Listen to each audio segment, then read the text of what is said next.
আপনি বউ নিয়ে পেরেশান আছেন, টেনশনে আছেন, আপনার বউ খাইতে বইতে আপনার ফোন দে, আপনারা জ্বালাতন করে, আপনি কি করে না করেন, সারাদিন আপনার সাথে ফোনে কথা বলার চেষ্টা করে, আপনার বউ আপনার সব খবর রাখে, আপনি এটাকে বিরক্ত মনে করেন?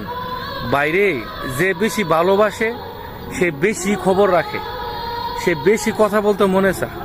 আপনাকে আপনার বউ বেশি ভালোবাসে, এই জন্য আপনার সাথে সারাদিন কথা বলতে মনে চায়।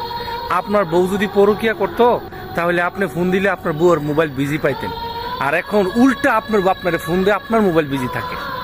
একটা মেয়ে যখন একটা ছেলেকে বেশি ভালোবাসে তখন তার বেশি টেক কেয়ার নেয়, বেশি তার খবর নেয়, বেশি তার যত্ন নেওয়ার চেষ্টা করে। তবে এইটাকে দুর্বলতা মনে করেন না, এটা হচ্ছে তাদের ভালোবাসা।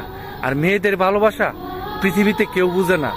কিছু কিছু মেয়ে হয়তো উল্টাপাল্টা করে, বেশিরভাগ মেয়ে তার স্বামীর প্রতি বিদেশ থাকলেও আর দেশে থাকলেও ভালোবাসাটা কিন্তু আগের মতনই থাকে।